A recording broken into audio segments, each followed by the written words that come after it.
Hi, I'm Mike. And I'm Dave. And join us every Thursday for a new episode of Two Player Bros, a podcast about two guys who play way too many video games. Join me and Dave as we talk about the latest in Xbox, PlayStation, PC, and VR news, previews, and reviews. We have it all, and we play it all. And join us every other week for Post Game, where we play through and dive deep into our favorite modern classics and new releases. That's Two Player Bros, available every Thursday wherever you get your podcast, part of the Forgotten Entertainment family. Do you like beer? Do you like podcasts? Do you like beer podcasts? Then check out Crackin' One Open, a podcast about brews, news, and pop culture reviews. Every week, we crack open a new craft beer from breweries around the country. And sometimes the world. We'll talk about how it was made, what's in it, the history of the brew, and the brewery. Then we'll give our tasting notes, and while we're finishing up, we'll talk about some of the latest goings-on in the world of pop culture. So check out Crackin' One Open with Mike and Elise, part of the Forgotten Entertainment family. Hi, I'm Shamar Griffith. And I'm Andrew Tejada. I am a blurred with a love for artwork and comics and animation. And I'm a freelance writer with a love for pretty much the same things. We grew up together and spent our formative years watching and talking about DC superhero shows and content. In fact, we still do. Every episode, we will discuss a film and its connection to the DC animated movie universe, compare it to its original source material, and share our thoughts on the adaptation. We've enjoyed our conversations these past couple of decades, and we think you will too. This is yet another DC Animated Podcast.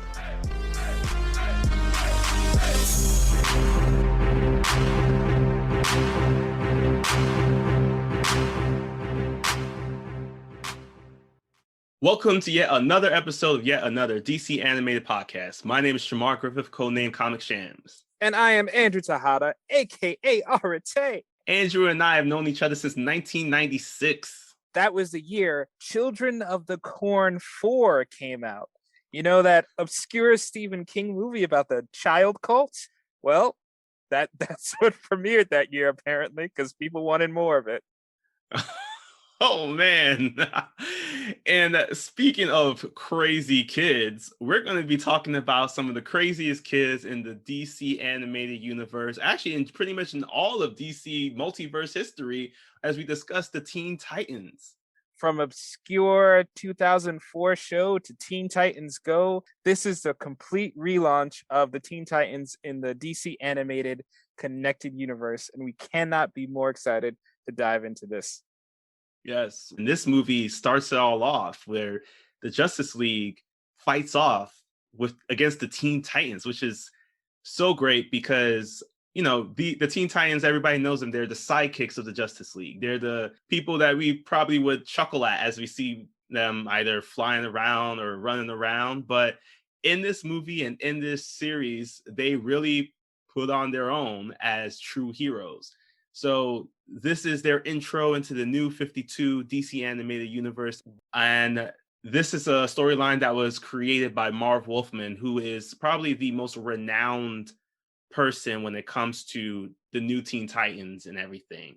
This 2016 film was directed by Sam Liu. So we see a break now from Jay Olivia taking the directorial lead on a lot of these DC movies. And we also get to receive the return of the Moy Animation Company, who has been teaming up with the Warner Brothers Animation to create a lot of this stuff. We see them come back after Answer Studio Animation took over for the 1,939 Batman films we just had to watch. Yeah, and you know how you can tell the animation company is back? Because everybody is jacked to the max once more. That's right, it's return of everybody having 10 packs. Let's go! And this movie is probably one of our longest movies in the DC animated universe, where we have a runtime of 79 minutes. And honestly, we got the entire Justice League returning for all of their voice acting. We also see the return of Stuart Allen and Sean Mayer as Robin and Nightwing, respectively. And we also get introduced to new Teen Titans with Kari Wahlgren as Coriander, not the spice, but she is quite spicy, Starfire. Thaisa Farmiga as Rachel Roth, aka Raven. We see Brandon Suhu as Garfield Logan, aka Beast Boy, and we couldn't dive into this magic without having a true wizard from Waverly Place with Jake T. Austin coming through as Jaime Reyes, aka Blue Beetle. Get that Blue Beetle in there with his little mohawk. It's great. And just rounding up our team, we also have a great set of villains because we have John Berthnall and Terrence C. Carson coming through as Trigon and Ra's al Ghul. So TCC is going to call him. You probably remember him from Living Single, but it's also the voice of Kratos in the God of War games. And John just did this, not so big deal stint as the Punisher on the Netflix Marvel TV series. Maybe one person heard of it. I don't know. It's pretty obscure, Right. Right. Yeah. Shane from The Walking Dead. Who's that? Like, come on. Right. The movie opens with the Justice League scrapping against some various villains. We got Wonder Woman versus Cheetah. We got Superman versus Lex Luthor. We got Toymaster versus Cyborg. And for some reason, why did they make Batman fight Grundy? Come on now. That was my biggest Come on now. I was like, no. Grundy can slap Batman away so fast. Grundy like is the basic... Hulk versus. Yes. It's exactly. It's like Grundy is like the Hulk meets Frankenstein, and you got a Superman who can just punch him one good time. Why don't you send him after Batman and send Batman after Lex Luthor? Because he has a techno suit. I'm sure Batman can figure that out. And then this fight continues on, and I think the person who probably has the best job and the best thing to face off against in this whole fight is Robin, as he's taking care of crowd control. Yes, he is getting people to safety by sending explosions in a direction if they go the wrong way.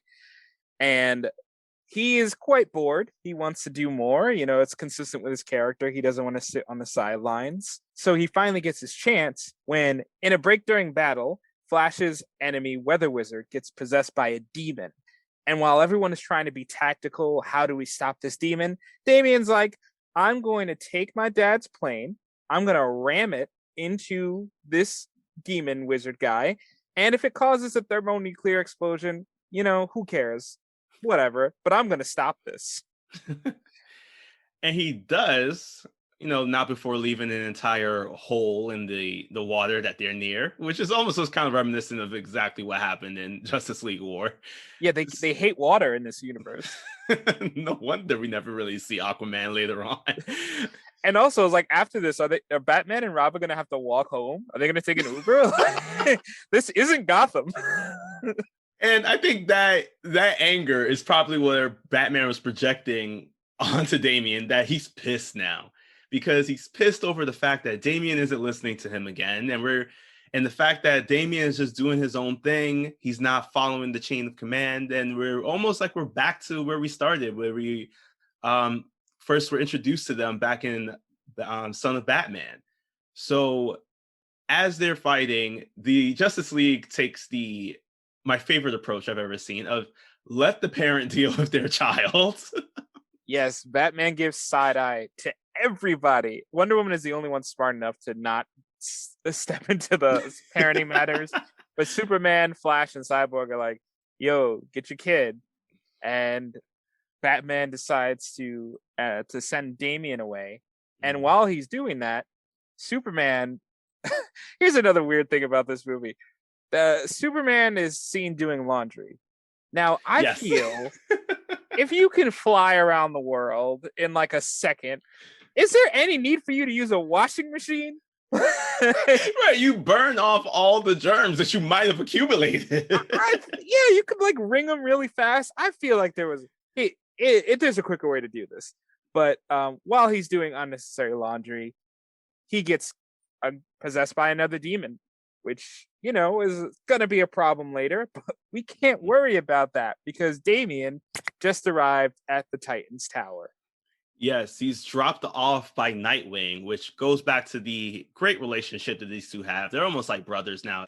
But Damian is trying to say that he can make it out there on his own. And Nightwing is just telling him that, no, we have these rules. We have this code for a reason. And right now, it seems like you need to spend some time being with people who are probably around your age group. You've been hitting it up with the big leagues for so long that you're probably forgetting to be a kid. So Nightwing drops Damian off at the iconic T-shaped tower, indicating that we are about to meet this new team of Titans, who we cut back right into a scene inside the tower, and we see them all doing some training exercises. And man, I gotta say, this team is good. This team can fight. This team can handle their own.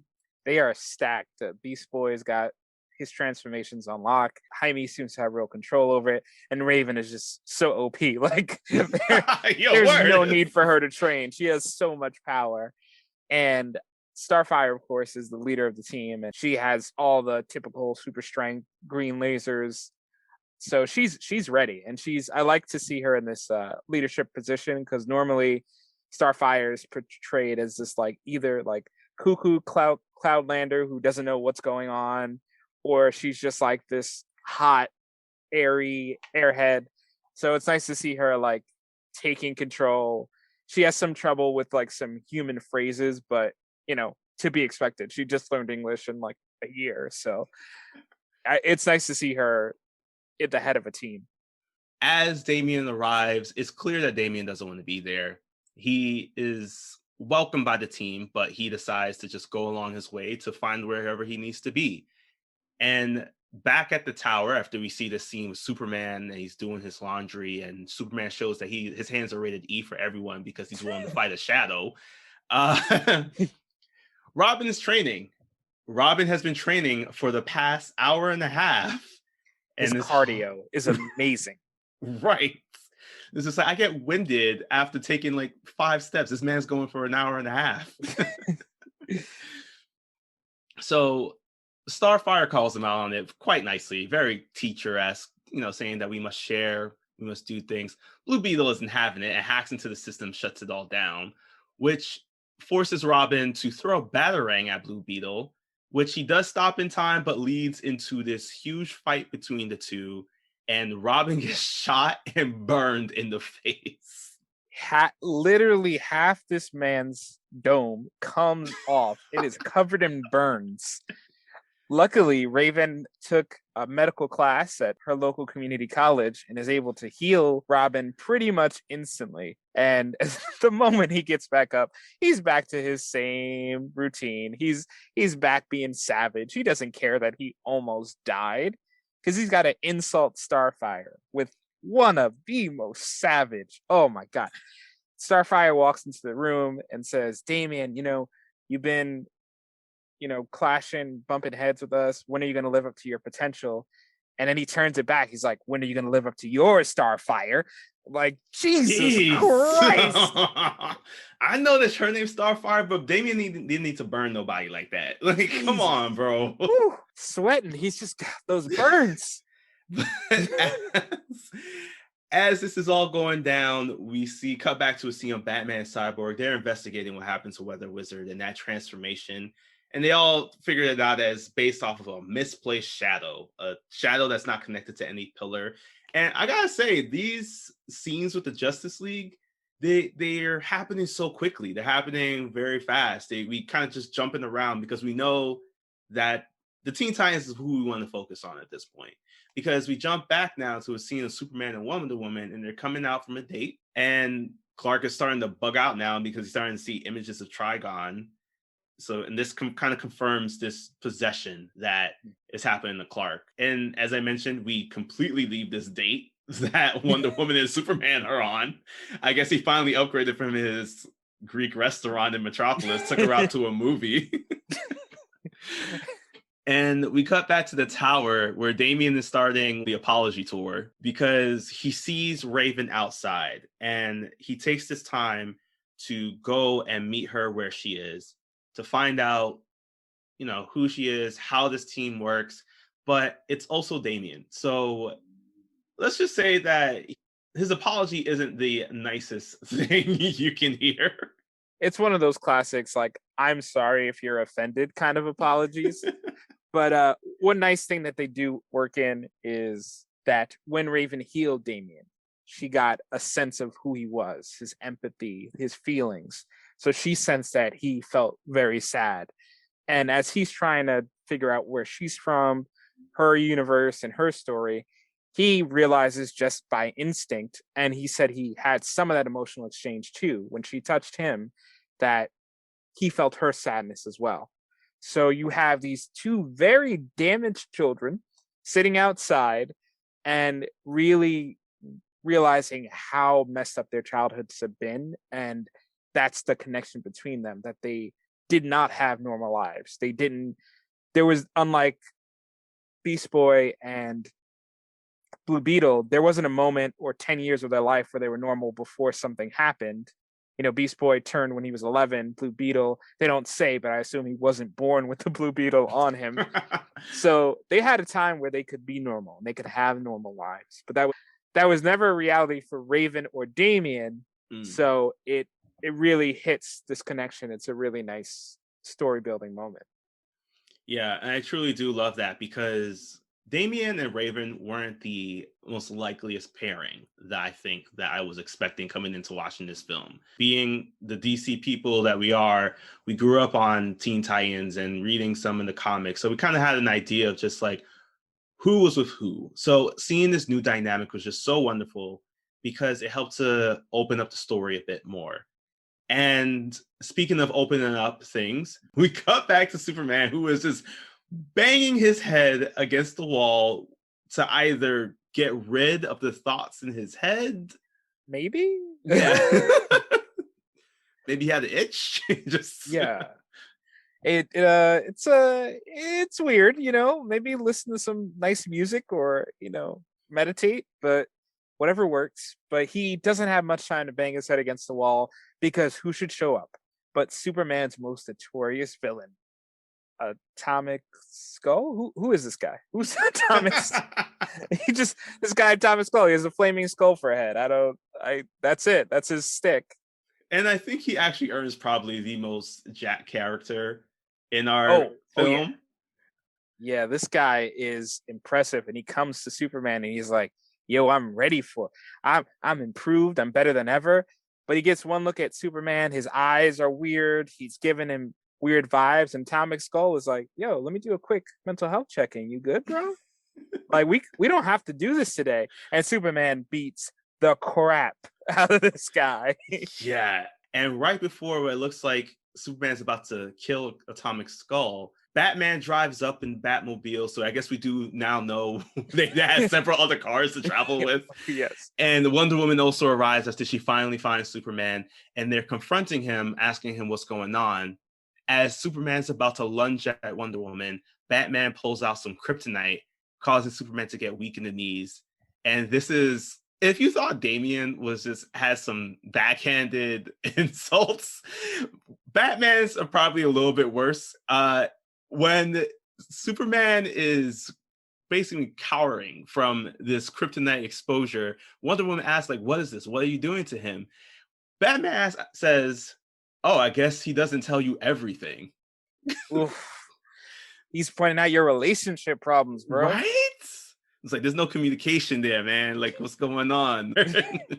So at this moment now, Superman is saying things. He's clearly possessed. He's saying that the time has come. The rising is coming. Once the girl is secured, that's it.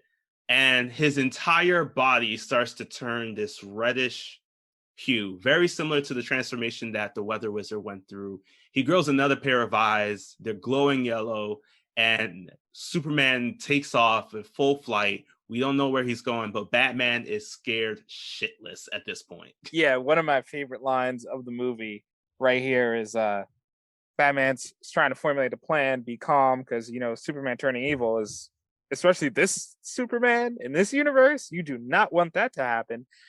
And he's like, "Everybody stay cool, stay calm, stay cool." Wonder Woman's like, "But what if he attacks the moon?" And Batman's like, "Don't be ridiculous." Wait, did he say anything about taking out the moon? Because no. Oh, okay. We're gonna go with my plan, Plan B. And Batman and Cyborg and Wonder Woman, they go off to try to take care of what they need to, try to find a lead on Superman. And while they're doing this very dramatic thing, Starfire says, "You know what? These kids are messed up. They need to have some fun." So she takes them all to a carnival. And at this carnival, it's really a wonderful moment because despite having the 90s style rock music playing in the background to show that, like, hey, we're teenagers and we have fun, they really have moments in which the Titans are talking with one another, really having a great time. Robin is still off in the distance, keeping to himself, but Raven kind of opens up some doors. And we're seeing a bit more of this relationship between Raven and Robin opening up. There's a sort of a crush that's developing. It's just so much fun to see them playing all these games. And ultimately, it turns into a competition as after Robin and Raven kind of talk a bit more about their upbringing, their history, their background, without exposing too much about who they are. They see that Beast Boy and Blue Beetle are engaging in a head-to-head competition on DDR. Yes, the most sacred and noble of stages. And Blue Beetle has nothing. Like he's just not even making it past level 10. I don't know how DDR levels go, but he's not making it. He's not doing well. So Damien's like, hold my beer, and goes and tries to handle business out on the DDR stage against Beast Boy. And Raven would love to watch this competition, but three of her demon brothers showed up and told her to go meet him on a isolated mountain outside of the carnival. Yeah, and while she's there, she also gets to see this astral projection neon light show version of her father who's engaged in a conversation with her. So now we get for the first time to see and hear the true voice and true image of Trigon, who kind of shows a little bit of his plan. He tells her that it's time for her to come home because it's time for her to open up this portal to bring him to Earth so that he may conquer it.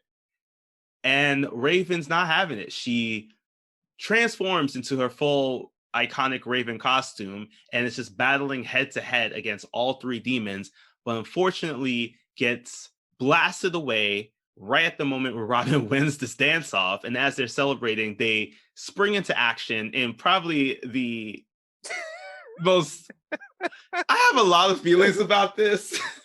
The Sailor Moon transformation. Yes. So Beast Boy makes sense. He has the outfit under his clothes. And Blue Beetle makes sense. His outfit grows. But Starfire's Sailor Moon transformation into this other outfit, I don't know how it's possible, A. Secondly, did we really have to go close up to her thighs? Like, come on now. Come on, animators. You ain't slick. Right. They were like, oh man, we lost Talia. Who we got in the who we got in the reserves? And it's crazier because Robin doesn't get one. So either he didn't get the memo, but he has to run back to the car where he left his sword. Yes, he breaks the window. He's like, I don't even care. I got to get my stuff together. And he comes back and slices a demon in the head with my favorite line of the movie, where after he slices the demon's head off, he goes, please tell me they're undead, so he can keep with his no killing streak. And Raven's like, yeah, you just kill them over and over again until they're tired out. So that's what the group proceeds to do. And it was so great to see this fight, in my opinion, because they got the banter, they got the power, they got the teamwork. There were some moves that was just like, there's no way that Robin just knew how to do this, because my dude was providing assists left and right. Yeah. And Starfire gets distracted because at this moment, Raven reveals to her that her father is the one that's attacking them, which questions Starfire's entire leadership skills. I felt like there was this moment where she was just like, maybe Damien was right for calling me out for not realizing that I need to be more mindful about who we're bringing onto the team, who it is that we're bringing together, because at this moment she's so distracted, she gets knocked out, as does Raven. And in an attempt to save her, Raven unconsciously releases her Darkbird energy, which is also called her soul self, which I'll get into a little bit more as we talk about the comics. Yeah, and that pretty much wraps it up. After she whips that thing out, it's just game over for everybody. As the battle is settling, she decides it's time to tell everybody what's going on. So she takes them to this barren ruins and says, well, it's a long story. We'll summarize in as quick as possible. But And basically, also, quick yeah. disclaimer: we will be discussing, adult things. So if you have any kids who you have not shared the history of the birds and the bees about, we're going to join you on this journey today. Yep, this will be a good conversation opener for them. Yep. So what happens is Raven's mom decided to join a cult because reasons. And in this Satanist cult, Raven's mom was offered as a wife, sexual sacrifice. Yeah, unclear. Trigon presents himself as this, I guess, handsome-looking fella who Raven's mom is just enamored with upon seeing. The two get together, and it was at that moment where Trigon reveals his true identity, his true form, and Raven's mom is just so scared about what's to come because she knows that she's now going to give birth to a child that is half demon. Yeah, this is catfishing at the worst level because he's a big red demon that's like 50 feet tall and like kind of like the devil. Mm-hmm. So after this impregnation, Raven's mom decides to run to this mystical land, Azarath, where there's a bunch of wizards just chilling. And she's having a pretty good life, pretty decently. But a young Raven says, I'm kind of curious to see what my dad's like. So she decides to Skype Trigon just for fun. And the Skype connection goes wrong because Trigon comes in and just kills Raven's mom, anybody just walking around that day. And luckily Raven was able to stop him by imprisoning him in a crystal. And after this incident, the Titans go back to present time. The Titans ask, like, why didn't you just go home after you did all that imprisonment stuff? And she's like, you see these ruins? You see that broken moon up there? That's home. That's what Trigon did with like 5 minutes. So yeah, we're not gonna let him come to Earth because that's gonna be your moon. Like, I know Batman was worried about Superman messing up the moon. No, Trigon is really the threat to the moon.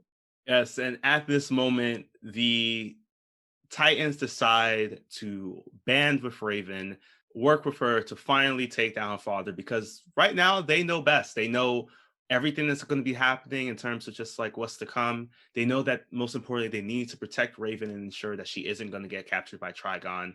But at that very same moment, the League with Cyborg, Batman, Wonder Woman, and Flash arrive via Boom Tube, and they're demanding that Raven be turned over to them. This leads into a back and forth, and we finally get to see the earliest stages of the Teen Titans versus the Justice League. But at that same moment, Raven starts freaking out because she senses her brother's or her father's presence around them and is alerting them all that, no, this is the plan. This was his plan all along. He wanted the League to be here. He wanted them to fight against us, because at this very same moment, shadows are appearing all over the place and possessed every single member of the League, except for Batman, because my dude kind of went out like a G. He shot himself with nerve gas meant for freaking Bane. Oh man, this guy is just because the thing is, if you get too injured when you have a demon inside you, they're like, nah, bro, and they leave. So yep, he said nerve gas. He could have. I feel like there was another option, but Right. But while he escaped possession, Wonder Woman, Flash, and Cyborg proceed to mop the Teen Titans left and right. Flash at one point has his hand vibrating in Damian's heart, and he's like, yo, I will end his entire career if you don't come with me, Raven. And she's like, cool. So Raven, evil Wonder Woman, evil Flash leave, but just before Cyborg leaves, Blue Beetle's able to snap him out of it. And now we got Cyborg, Batman free, but Wonder Woman, Flash, and Raven now have to work for Trigon. And they get teleported, Raven and the Evil League. They get teleported over to where Superman is. During this time, we find out that Superman has flown over to somewhere in the Middle East. He has somehow gone deep into the earth and has brought up what honestly is this giant circular thing that, if you're a fan of Stargate SG-1, I think that's the only way I can describe it. Superman sees Raven and just says that her father is waiting for her up there. And this is kind of one of my favorite moments from Raven because it's clear that she does not care about any of these demons. Every single time she has an interaction with any one of them, they get no screen time, honestly. They're just pushed to the side. It's like, I am who I am. I am your ruler, even though I'm not even with your crew. So you can bow down and move to the side. And she does the same thing with Superman, a possessed Superman, and she pushes him to the side like he was like nothing. Yeah, she does not care. And it really matches well with Damian because back in the tower, they're like, all right, we got a plan because Damian reveals that when he met every single Titan, he put trackers on them. So he knows exactly where Raven is. And Batman's on the couch unconscious, breathing oxygen. He's out. He's down for this. He's not going to be a part of the final battle, which is fine since he put in his work with Grundy. It's okay. Yeah. Also, I feel like Batman's never usually a part of the final battle when it comes to the bigger Justice League thing. You're not wrong. You're not wrong. They always find a way for him to get out of it. So here's one of my favorite sequences, favorite cuts of the movie. They say, do you have a plan to take out Superman? And Damian just gives him a Batman smile. Smiles exactly like Batman would and says, got a plan. So we cut to the Stargate is opening. They rush towards to fight Superman. It's Cyborg, it's Starfire. They're charging in. And their plan is to throw Damian into Superman with a big ass piece of kryptonite and let them crash him to the earth. That is the plan. Yo, because even worse, Damian shanked him. Yeah. Like in the side. But as Superman's gaining back consciousness, he's just like, yo, but for real though, can you take this thing out? Yeah. Like, we good now, bro. Like, what's going on? I'm just like, guys, this is like no one else, like Starfire could have done that. Like, guys, yo, even Cyborg put it in the cannon or something. Exactly. Get some gas. Like, Jesus, this is not a good plan. But Superman disagrees with us because as the team settles in this new crater that's the body of Superman has created, Superman looks over to Starfire and angrily says, did you sanction this plan? And Starfire looks a little down, but she kind of regains her confidence and says, yes, this was my plan. And Superman gives her the okay. She did a great job. And I think this was such a great moment here because you had the leader of the Justice League saying that the leader of the Teen Titans did good work. Yeah, it's a nice kind of passing of the torch moment, recognizing and legitimizing Teen Titans as a real team. And it's just in time because Raven's entered her avatar state and she's about to open that portal.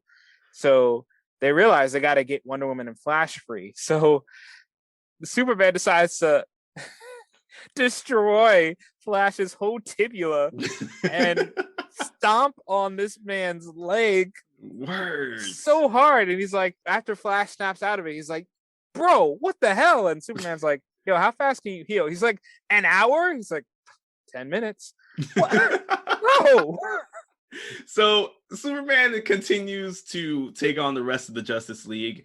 As we see the Titans now heading over to Raven, Superman's able to take down Diana because he gets her lasso from her and is able to use the lasso of truth to get her to say her true name and release the demon that's possessing her. But as the Titans are making their way over to Raven and finally break away from the Stargate, Raven acknowledges that unfortunately it's too late. The ritual is done and the ground collapses underneath them as Trigon has now entered the earthly realm. He's big as Godzilla and just as tough because the combined might of the Justice League, Superman, Wonder Woman, and Flash. So it's just the three of them trying to stop Trigon while Raven takes everyone into Trigon's home under alternate world. I don't think they ever name it. Yeah, it's hell. It's hell. Yeah, it's like hell. It's hell. This is the same place though that Raven might have been holding Trigon originally when she first had him in the crystal. Like she had him in the crystal, but then was also in this other state. So he was like in a super prison. Mhm.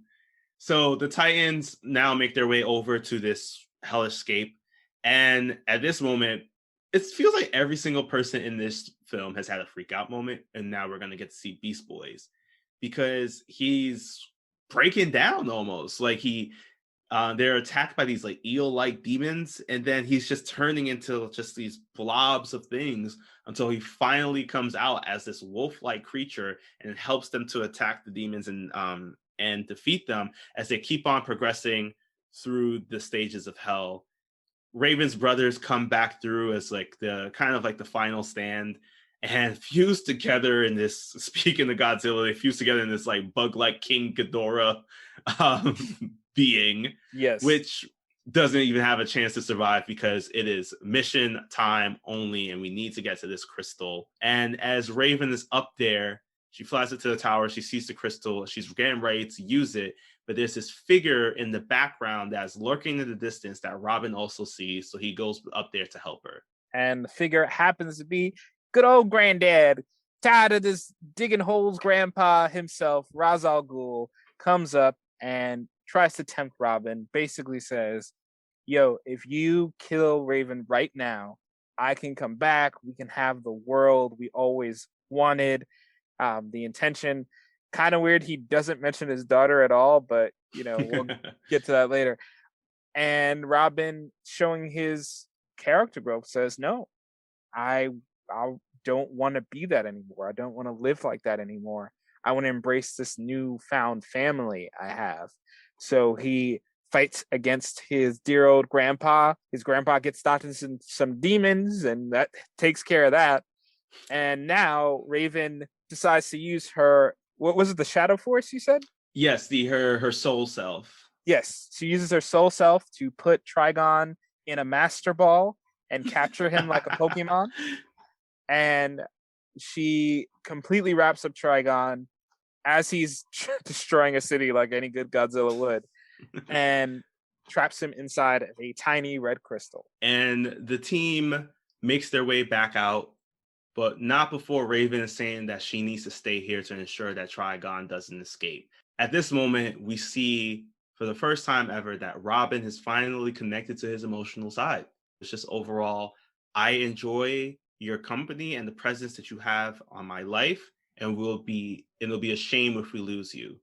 So they head back home to Titan's Tower, and our team of Titans are listening to the Justice League give a report about everything that happened. They are expressing some joy over their victory and praising them for the work that was done. Cyborg arrives with some pizza via boom tube, and it's great to have this moment because right before, Blue Beetle and Beast Boy were saying that, if you want to come through and join the Titans, we're a better crew, we don't have healthcare, but at least you'll have fun. And at that moment, Cyborg brings over a slice of pizza to Raven, and he sees that the gem that she trapped her father in is now embedded in her head. And we close out to Trigon screaming at her, saying, "You're going to release me. I will be free." And that is our movie. That is Justice League versus the Teen Titans. And we get a little teaser at the end of a very big storyline that I'm very excited to see in the future. But Andrew, how would you rate this movie? How many demons would you give this movie out of 10? If we're rating those demon daddies, I'm gonna give it I'll give it a solid 7 demon daddies out of 10. This movie does really well at introducing the Titans and setting them up. There's a lot of stuff now that I'm seeing, and I'm realizing that it's foreshadowed for the very end of this universe, and a lot of great setup here. But I think the movie's flaw is the same that we ran into during Throne of Atlantis, where there are so many characters and they're trying to do so many plot lines. Once again, Superman and Wonder Woman, they seem to really want us to be invested in this relationship, but they spend absolutely no time trying to bring us into this relationship. So once again, they're kind of sidelined. And they do so well with Batman, Flash, and Cyborg in this movie, where even Batman and Damian, they have exactly the amount of interactions they need to, and then they keep moving. So I think that segues into my Arate alteration. If you really want us to be invested in this Wonder Woman Superman relationship in this movie because you're trying to do something with it, and at the moment I don't remember if they ever really do anything else with it after this point, but do it. do something with it. Set up the plot a little bit differently, because there's so much going on anyway. I would have been fine with the entire storyline, minimize Cyborg and Batman, go all in on Diana and Superman. And if you don't want to go all in, then take it out.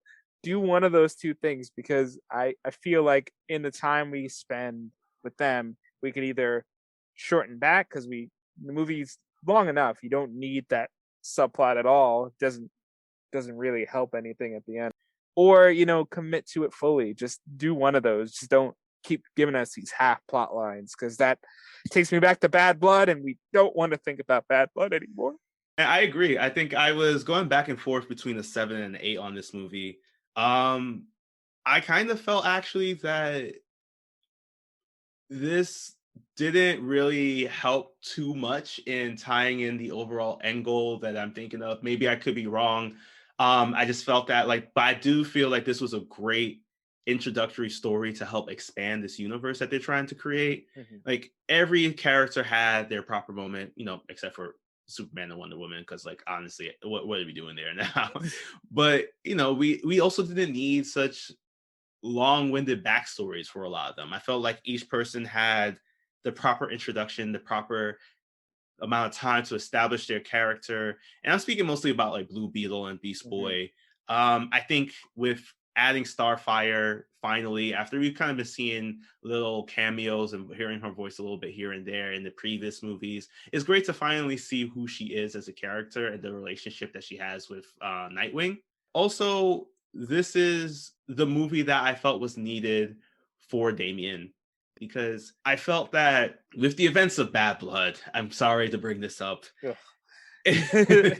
Damian's story in there didn't really connect to how he is and where he is currently here. I feel like it definitely transferred over well if we just did Batman versus Robin to Teen Titans here. So that's why I'm kind of glad that we kind of had a bit of almost like a soft reboot a little bit of his character to give us the proper storyline that Damian needed to open himself up more to working collaboratively with a team.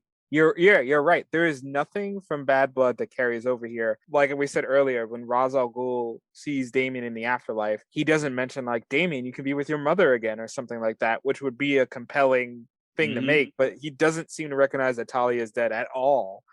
It is literally nothing from that movie happened. And like we were saying earlier, Damian was acting out again, even though he had come to a more peaceful state at the end of Bad Blood. But again, it's like a soft reset. So yeah, Bad Blood, again, very unnecessary. The other thing I wanted to say is another reason it's a 7 out of 10 for me. The title of this movie is Justice League versus Teen Titans. You know how long we get Justice League versus Teen Titans? About 3 minutes. And I get it. You wanted a flashy title for it, but maybe instead of having 7 minutes dedicated to Superman and Wonder Woman, in the middle of the movie when they come and get Raven and they have this philosophical argument about handing Raven over, maybe you can put more of that into the movie. Maybe you can have more ideological conflicts between the heroes and the Titans that separate them, so that when they come together at the end, it's even more inspiring than it was. Instead, you got 3 minutes. You got 3 minutes where it's Flash has got Robin singing the heart, and it's that's right. It. That was a versus. Big deal too, because it was just we got a chance to see each person kind of go all out, and especially for Robin to also teach himself restraint too, because he can't kill, especially because it's just I feel like if you kill one of your dad's coworkers, it's kind of a no-no. Yeah, that would have been nice to get more of maybe a killing conflict, maybe what would have been cool. I'm going to do another quick RT alteration. If the question would have not have been what taking Raven, killing Raven. If that was the question, and even Batman was trying to Batman would have been the detractor, of course, because he's Batman. And it would, instead of putting Damian and Batman against each other, this could have been a time where they're like, Batman's like, I don't know about killing a kid. And the Titans would protect her, whereas Wonder Woman would definitely be down to kill a kid. This version of Superman would. Cyborg, if you could convince him logically, you could get him. Flash, who knows what he would be in this situation. But if you could do that as a conflict, as killing Raven is the only way, then it's Justice League versus Teen Titans. And the fact that they find a way around it in the end would be more effective. So yeah, there we go. That's the change. Make it so it's about killing Raven and not about whether Wonder Woman and Superman are going to hook up this week. Yeah, that would have been awesome to kind of see that kind of conflict come up, because it would be a double way of doing it. It's like, yes, you have to fight, but also we're also morally having this debate. Yeah, it would have been intriguing. It would have been interesting. And yeah, I think it would have been a better fight, better conflict. And hopefully maybe in the comic section, you'll tell us. But while I wonder what Nightwing was doing this entire movie, what was he freelancing in Bloodhaven again? Let's get a message from our sponsor that has to do with freelancers as well, Fiverr. Do you need a freelancer to help you with your website or WordPress site? Or an expert presentation designer to help with that big work project? Or maybe you just need someone to write expert articles and blogs for that website. Look no further than the #1 freelance marketplace, Fiverr. You can find designers, programmers, and more in seconds, some for as low as $5 per gig. Fiverr is the ideal tool to help you with your pressing projects. Just post your gig or search for freelancers and you're off to the races. Don't deal with the hassle of finding freelancers yourself. Let Fiverr help you. See the link in the description of this episode to get started.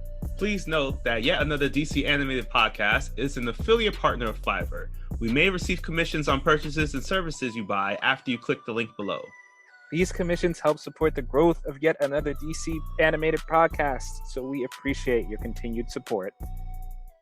All right, now that we've talked about our movie, it's time to dive into some comic book knowledge as we go through the entire history of the Teen Titans and their biggest threats, including Trigon.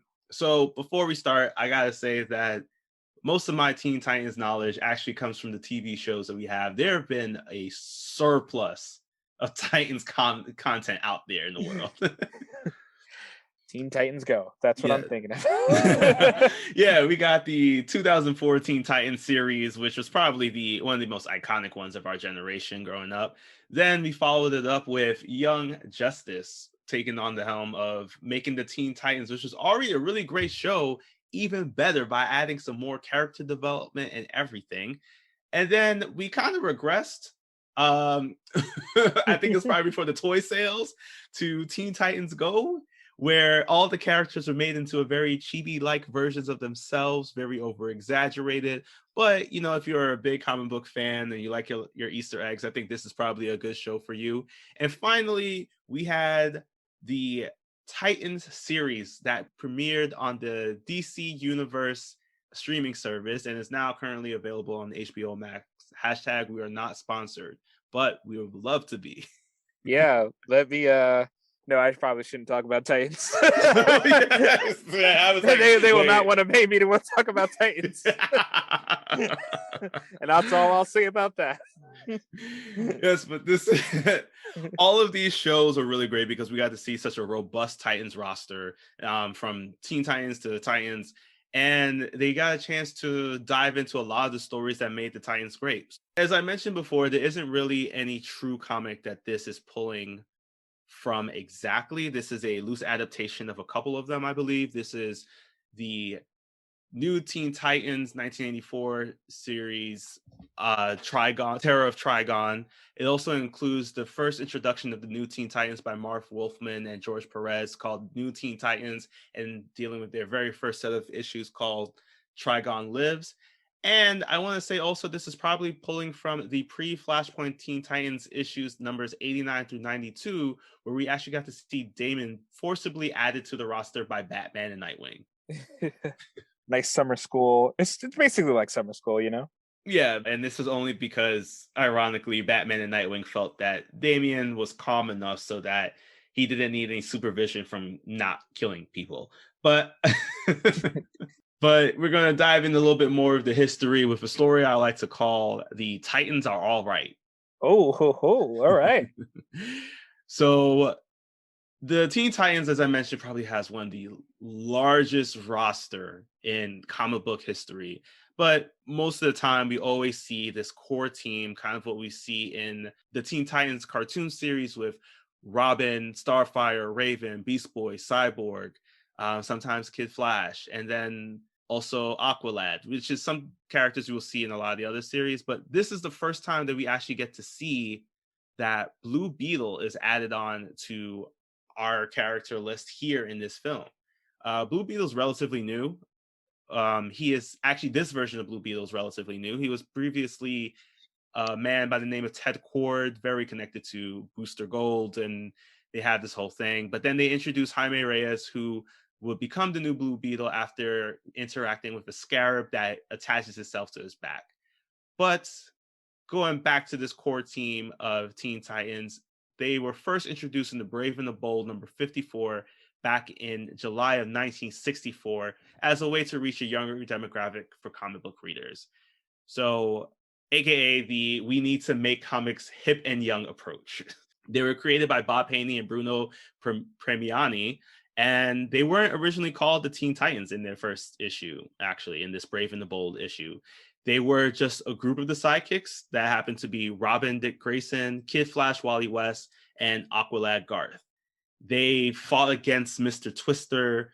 They wouldn't come back for about 6 issues. And at that point, because of the fact of, again, we need to reach out to a younger demographic and we needed to make sure that everybody was included, we got to see that they added on Wonder Girl, Donna Troy, in this new team. And it wasn't until maybe their 3rd story, which was released in Showcase issue number 59 back in about 1964, 1965, that they finally got the okay for their own title series called the Teen Titans.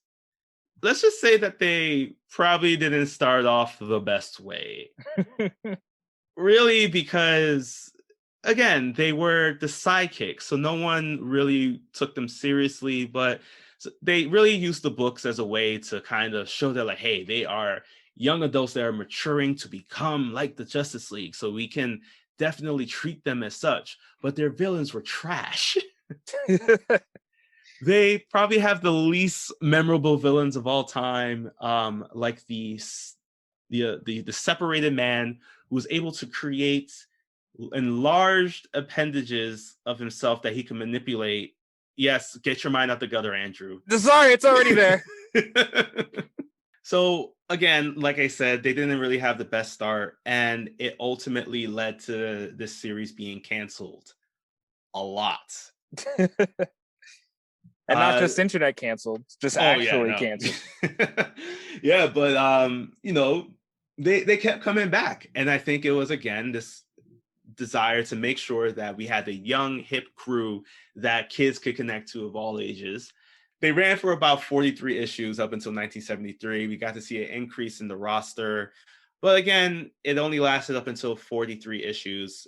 But they finally came back strong because Marv Wolfman and George Perez picked up the book with the name The New Teen Titans, and they took over and completely revolutionized the series, creating the most iconic roster that we see all the time of Robin, Starfire, Raven, Beast Boy, Cyborg, and Kid Flash. This is the team that we mostly see in all the storylines. This is the team that we think of when we think of all the big arcs, such as the Trigon Lives, the Terror of Trigon, the Judas Contract, which we'll talk about in another episode. But all these characters are so great to see because they connect. Everybody could connect with one of them. And I want to say that, like, because of that, it helped to have finally a group that anyone could truly connect with, as I mentioned, because they didn't feel as if they were being forced on. They were the sidekicks, but some of them were their own new heroes. So it helped create a bit more diversity, you know, especially because Beast Boy was green. Yeah, finally. So their first story arc spanned about 6 issues, and this was when we kind of got an introduction to Raven. She assembled the team to fight against her father, Trigon, who was coming through to Earth to try to conquer it. just like kind of how we see here in this movie. In fact, the title of the film actually connects and is possibly a callback to the 4th issue of this new series, where the Teen Titans and the Justice League of America fought against each other after Raven was mind controlling both of them. The Justice League was first reached out to by Raven to warn them about the threat of Trigon, and they're like, nah, use a demon. We don't mess with demons. Therefore, we're not going to help you. So Raven decides, well, if y'all are not going to help me, I might as well build my own team. So she came through and snatched up all of their sidekicks and all these new heroes. And they banded together to help defeat Trigon in the first of possibly many times, actually, that Trigon's made an appearance. And he's actually seen as one of the main antagonists of the Teen Titans. This was great. This was a great story to start off with. And it led into this whole series culminating in 91 issues. And there was a bit of a title change at one point because, as I mentioned, they were called the New Teen Titans, and then they changed it to the Tales of the Teen Titans, I guess because they weren't so new anymore. Mm-hmm. But, you know, this is where we really got a chance to see a lot of the biggest stories in Teen Titans history, the things that we see played out all the time in these new iterations, in this movie especially. So it was great to see this is the origin of all of these things, and why, even though that they've been used constantly, it can never really feel exhausted, because each person that comes through with these films and these movies for these stories, they add a little bit more flair. Sometimes they lean into heavily to what is age appropriate, and sometimes they lean into any things that are probably just like really cringeworthy that we're going to talk about in a future episode. Oh yes. And most importantly, even with all the changes that happened to the Teen Titans, the one thing that may remain constant is that no matter what version of the Titans we always have a Robin leading this team. So that's why I'm glad that they continue that with Damian Wayne leading the Teen Titans in this iteration, because actually in the New 52 comics, Damian doesn't lead the Titans at all. It is still run by Tim Drake, who teams up with a new version of Wonder Girl by the name of Cassandra. He also is working alongside with Beast Boy, a metahuman by the name of Bunker, and also Superboy and a couple other characters. Unfortunately, that series was, I'll try to hold back. It just wasn't good. I could spend another hour talking about why it wasn't good. It's a weird combo when I'm just hearing the names, just from what I've seen of like the Tim Drakes, and Tim Drake and Beast Boy is already a kind of weird combination for me, just thinking about it. So I can imagine like it just didn't gel. Yeah. I think it's given it a kind word, actually. But yeah, we have there now, that was the Teen Titans, and I'm actually going to do a 2-parter in storytelling titles, because now I'm going to talk about Raven and Trigon, and we're going to be introduced first to Trigon, because Trigon was a Rolling Stone. And Trigon was first introduced, as I mentioned, in this new Teen Titans story arc that we have written by George Perez and Marv Wolfman. He is the embodiment of all the dark emotions of Azarath. So Azarath is this magical, mystical place that exists somewhere on a plane between realms. And in order to find a way to get to full peace, the residents of Azarath took their negative feelings and separated it from themselves and cast it into the netherworld, or the nether realm. Instead of just going to therapy. Okay. And here we have now, with all that negative emotion, it led into this death cult, because again, for some reason we can't have Trigon without having the death cult, and apparently at this time in the DC universe there were several of them. Oh, that's not reassuring. Yeah, so Raven's mom had her choice of death cults that she could have joined. But in this other random death cult, they once again wanted to bring forth a demonic being by ways of sacrificing a woman to be pregnant with a demon. And that was Trigon's mom. He came forward as a little baby demon, was not cute at all. And he not only killed everyone that was a part of the cult, he went on to destroy every single thing that was within his dimension. Because again, Trigon is this dimensional demon. It's not just hell. It's just he can traverse through dimensions, which we see a little bit of when we hear that he's trying to get Raven to bring him forward into this new space that he has with Earth. Trigon got bored with running his destroyed world, so he decided to jump around to other dimensions and try to destroy them there too. But again, nothing could give Trigon his joy and his time, so he decided to start hooking up with people and having kids. Why not? Yeah. He wanted to create extensions of himself, and he thought that by creating more of his children demons, that they will join along with him in his dimensional conquest. Unfortunately, every single one of them was like, nah, you weren't there for me on my 5th birthday, so I'm not going to be there for you here. Unfortunately, Trigon did not like that and destroyed not only his kids, but also their entire dimension as well. That is much worse than not paying child support. So this entire time, Trigon has mostly had sons. Raven is probably, as far as I can tell, his one and only daughter, if not his most well-known daughter. She was born from a woman named Angela or Arella. She goes back and forth in the names. It does get changed because of her history, as I'll talk about right now. Again, just like in the movie, she joined the death cult, who wanted to summon the demon, or rather the devil himself, but instead got Trigon. So I can't tell if this was like, oh no, he wasn't here today, so it looks like you're just gonna get me. Success. And she gets married to him in the comics. And as they are consummating their marriage, this is when Trigon, like in the movie, reveals himself to not be this handsome fella, but rather this demonic being. And it is at that moment he just knows that, like, I have a child coming through. So Angela decides that she wants to get away as best as possible. Trigon kills the death cult once again. You know, like, you can't not stray away from your MO. Yeah. And Had it coming. Right?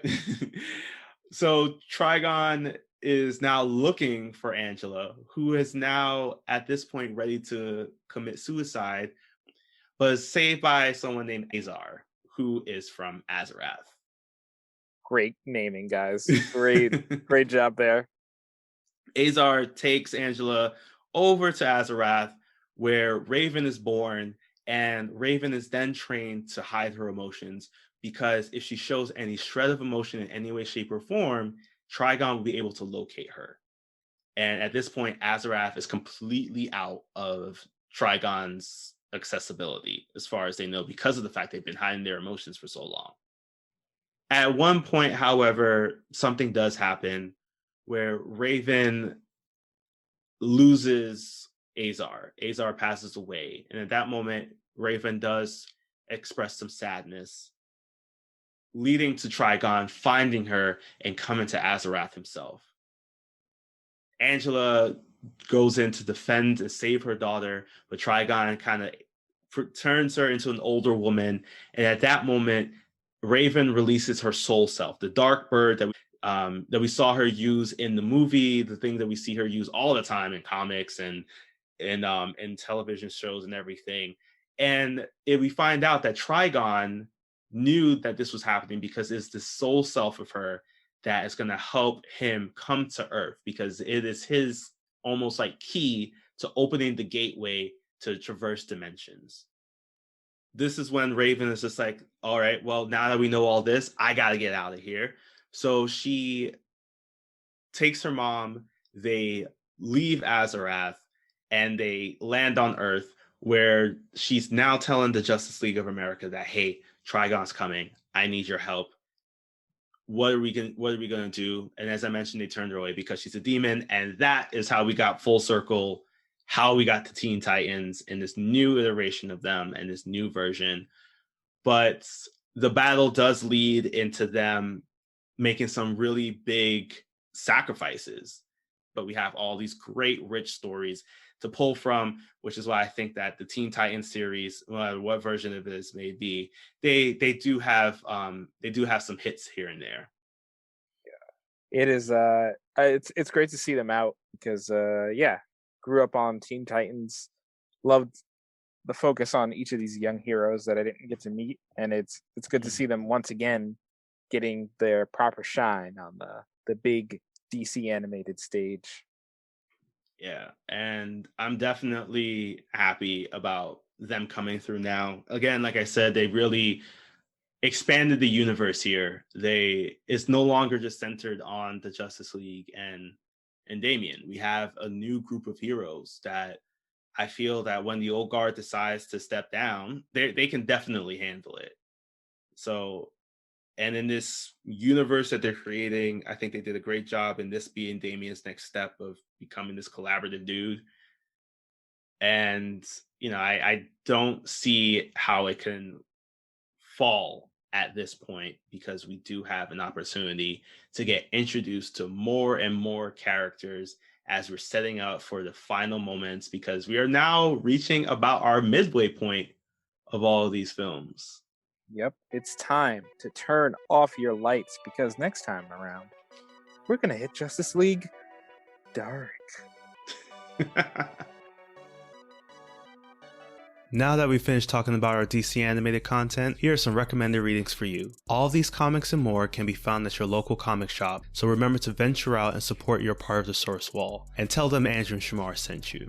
The first comic on our list is The New Teen Titans Volume 1. This collected edition has the first 8 original 1980s comics by Marv Wolfman and George Perez of the New Teen Titans series, so you'll definitely be able to read the Trigon Live story here.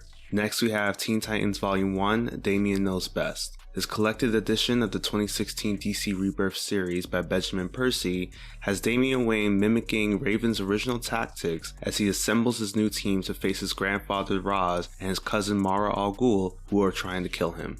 Lastly, we're changing the game here with our first recommended viewing with Teen Titans The Series. This series from 2003 ran for 5 seasons and is a great watch for Teen Titans fans and is filled with great storylines and character development.